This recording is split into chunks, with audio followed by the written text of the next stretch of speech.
अस्सलाम वालेकुम नाज़रीन करम। मैट्रिक में पास होने वाले तलबा को और उनके वालिदैन को, उनके असातिज़ा को मुबारकबाद। इस बारे में चंद चीज़ें वो आपके सामने रखूँगा।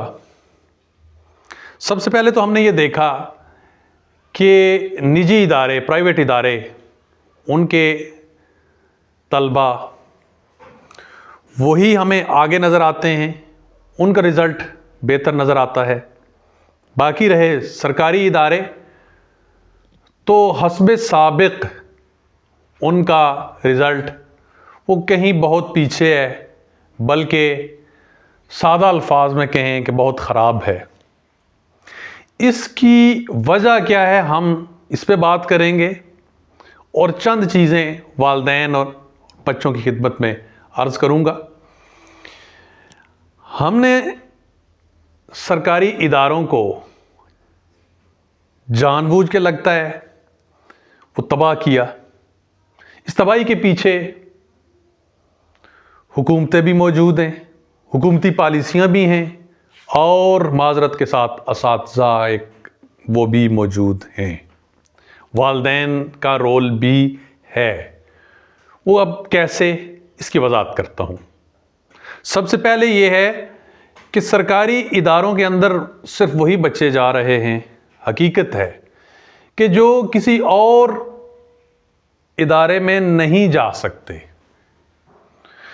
जिस के अंदर भी थोड़ी सी सकत है। वालिदैन की बात कर रहा हूँ। वालिदैन की यही कोशिश है कि अपना पेट काट के अपने बच्चों को निजी इदारों में, प्राइवेट इदारों में भेजें और सरकारी इदारों में सिर्फ वही बच्चा जा रहा है जो कहीं और जा नहीं सकता। फिर उसके वालिदैन की तरफ से फीडबैक भी वो तकरीबन ना होने के बराबर है। फिर रियासती पॉलिसियाँ कुछ ऐसी रहीं कि जी आपने किसी बच्चे को कहीं भी रोकना नहीं है, किसी क्लास में रिपीट नहीं करवाना उसे आपने मैट्रिक तक जाने देना है। फिर मैट्रिक के अंदर असातिज़ा की तरक्की को, उनकी परफॉर्मेंस को जोड़ दिया गया उनके रिज़ल्ट के साथ। अब एक उस्ताद अपनी भरपूर कोशिश के बावजूद अगर अच्छा रिज़ल्ट नहीं दे पा रहा तो उसकी परफॉर्मेंस, उसकी तरक्की वो मुतासर होती है। तो वहाँ फिर नकल बाहमी ताउन के साथ वहाँ लगना शुरू हुई। बूटी माफिया बाहमी ताउन के साथ कि आप मेरे बच्चे पास करवाएं, मैं आपके बच्चे पास करवाता हूँ। ये कल्चर डेवलप हुआ।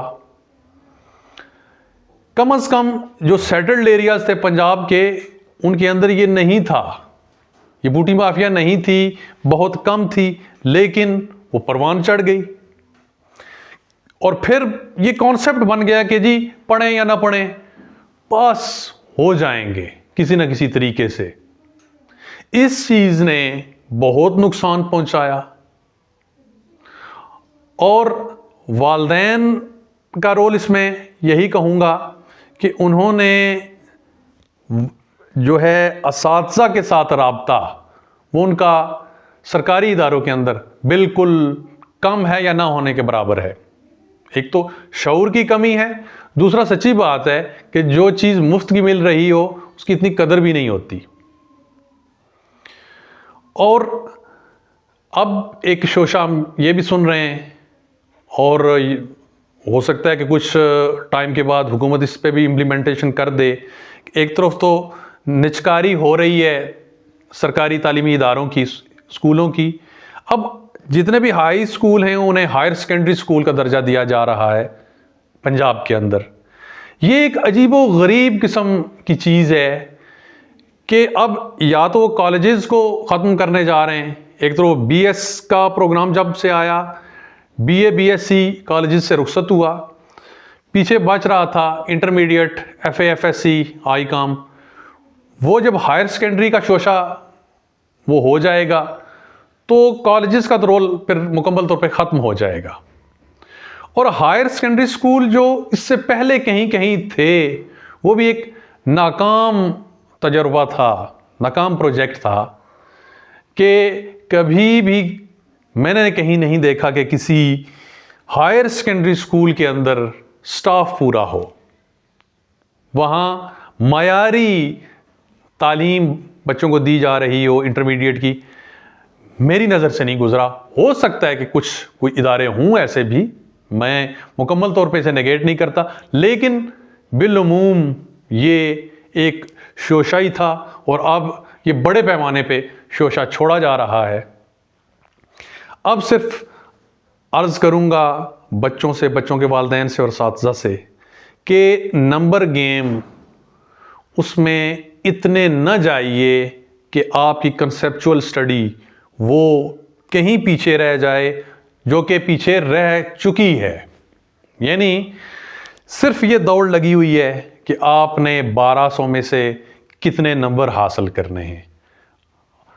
اس میں ایک تو وہ رٹا کلچر ہے، کانسیپچول سٹڈیز نہیں ہیں، دوسری طرف یہ ہے جیسے میں نے عرض کیا کہ باہمی تعاون والی پالیسی ہے کہ میں نے آپ کے بچوں کو نقل کرانی ہے، آپ نے میرے بچوں کو نقل کرانی ہے، اور ہم نے مل ملا کے بیڑا غرق کرنا ہے تعلیمی نظام کا، تعلیمی معیار کا۔ تو والدین سے یہ عرض ہے کہ اگر بچہ آپ کا کنسیپچولی اسٹرانگ ہے، نمبر اس کے کم آ جاتے ہیں، تو اس کی حوصلہ شکنی نہ کریں، اسے زیادہ ڈسکس نہ کریں۔ محنت کر رہا ہے بچہ اور ٹھیک راستے پہ چل رہا ہے، اسے آگے چل کے بھی اس کا فروٹ ملے گا۔ اور بچوں سے یہ عرض ہے کہ ایک طرف تو میں یہ ضرور کہہ رہا ہوں کہ آپ نمبر گیمز میں زیادہ نہ پڑھیں اور بچوں کے ساتھ سختی نہ کریں، لیکن بچے ریلیکس بھی نہ کریں۔ دیکھیے بیٹا، اللہ نے ابن آدم پہ مشقت فرض کی ہے، ہم بڑے اپنی جگہ مشقت کرتے ہیں اپنی طرز کی، آپ پہ جو مشقت اس وقت فرض ہے وہ پڑھائی کی مشقت ہے۔ آپ نے محنت سے دل لگا کے پڑھنا ہے، اپنے آپ کو مضبوط کرنا ہے۔ جزاکم اللہ خیر۔